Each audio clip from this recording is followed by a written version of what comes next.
एक भिकारी होता. तो रोज गावात लोकांना भीक मागायचा. मिळेल ते खायचा, काही मिळाले नाही तर पाणी पिऊन जगायचा. त्याला या जीवनाचा कंटाळा आला होता. त्याला कोणीतरी सांगितले की तू गावाबाहेर नदीकाठी इंद्राची पूजा कर. तो प्रसन्न होईल आणि तुला श्रीमंत करेल. तो त्याप्रमाणे करतो. इंद्र प्रसन्न होतो. इंद्र त्याला म्हणतो की तू तुझी झोळी पुढे कर, मी त्यात पैसे टाकत जाईल.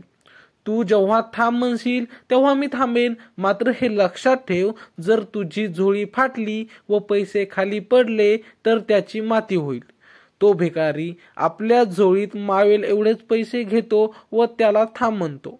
तेवढ्या पैशांवर तो आनंदित होतो. त्यानंतर तो गावात येतो, चांगले कपडे घेतो, घर बांधतो.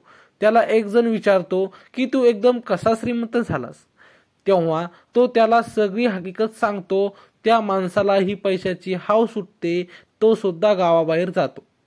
इंद्राला प्रसन्न करतो. इंद्र त्याच्या झोळीत पैसे टाकायला सुरुवात करतो.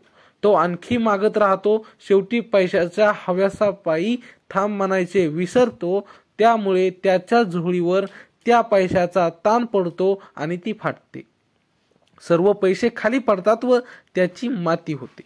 त्याचबरोबर इंद्रही नाहीसा होतो. त्याच्यापाशी रडवण्याशिवाय काहीच उरत नाही.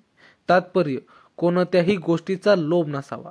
मित्रांनो, ही छोटीशी गोष्ट तुम्हाला आवडली असेल तर एक लाईक नक्की करा, चॅनलला सबस्क्राईब नक्की करा आणि भेटूया पुढच्या व्हिडिओमध्ये. धन्यवाद.